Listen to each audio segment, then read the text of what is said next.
Good evening, fellow Zimbabweans. Maniraganak, Varandawe, Zimbabwe. Welcome to a combined episode, Shona in English, episode 5 of Offering Solutions. And tonight's topic is ZEC, Zimbabwe Electoral Commission. Today we are hearing a lot of stories about how ZEC is compromised, how it is packed full of regime supporters, and in some places people are calling for the total disbandment of ZEC. However, why only now are there these outcries when the new constitution that was done in 2013 by both the main opposition and the ruling junta clearly described the makeup and the composition of ZEC? To those who don't know, let's perhaps recap that. The 2013 constitution states that the chairman of ZEC is appointed by the president after consultation with the Judicial Service Commission and the Committee on Standing Rules and Orders.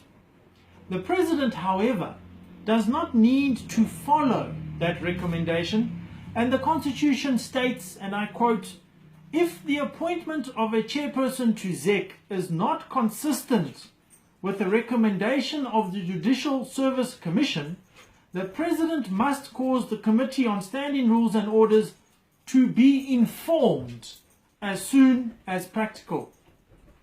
It doesn't say that he can be forced to change his mind or that he has to accept somebody else.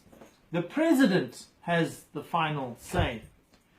8 other members are also appointed by the President to the ZEC board out of a list of 12 nominees that would be submitted by the Committee on Standing Rules and Orders. The Committee on Standing Rules and Orders is made up of, surprise, surprise, a majority of junta members. The Judicial Service Commission is made up of the Chief Justice as Chair, Chairman of the Civil Service Commission, Attorney General and Judge President, as well as 3 members appointed by the President. Again, surprise, surprise, it is a majority of junta members.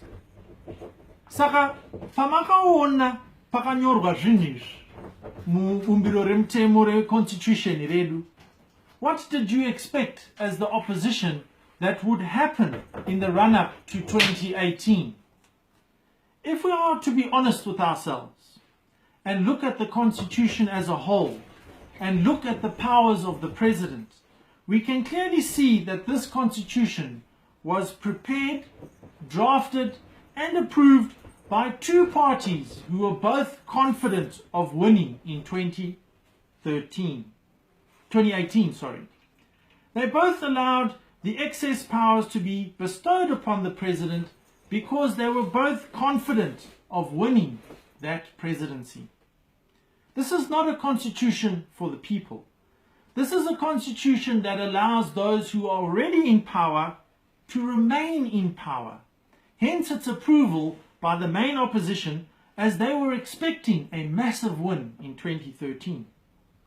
We now know that this move obviously backfired, and we are now sitting with a junta who is firmly in control of ZEC, and here's the funny part, it is actually very constitutional, and we cannot do anything about it. The truth is that, my comrades, even inini plamba zvangu inini ndakaona kuti takatambiswa bhora risina mweya, asi muopposition mune malawyers, maaccountant, vanhu vakaenda kuuniversity for 8 years vachinodzidza ikoko asi vakatadza kuzviona sei.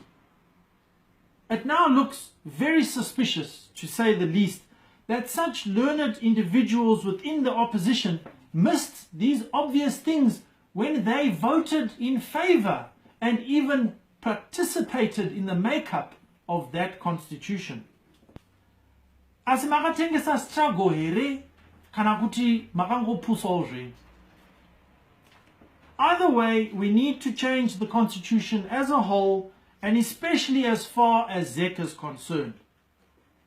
Those appointed to ZEC need to be one of 2 things. Either they need to be non-political, which is a topic for another day, or here at Brett we suggest the following perhaps.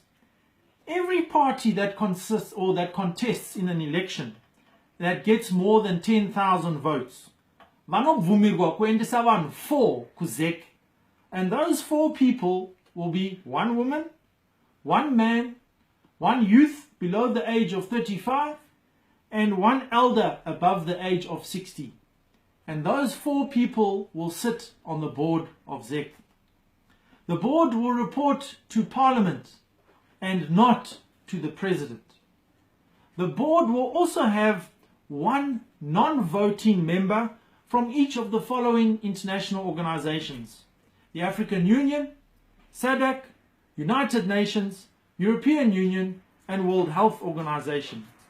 Also to be given a seat will be the following local organizations, and obviously we can add to this, but the 2 that we have come up with is NASCO, which is basically the umbrella body for the Organization of People with Disabilities, and ZEC, which is Zimbabwe Council of Churches.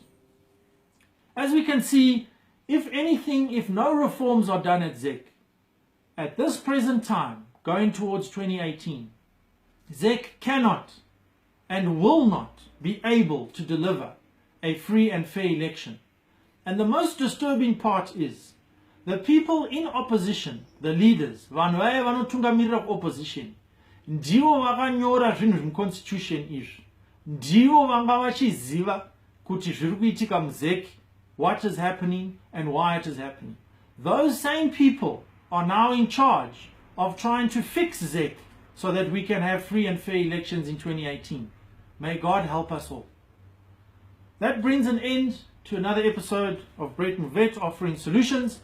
Kana mafarira zvamanzwa muda kuona mamwe videos you like, we want to see a couple of other ones, we've got YouTube videos as well as Facebook, and they're both entitled Brett Vet. Thank you very much.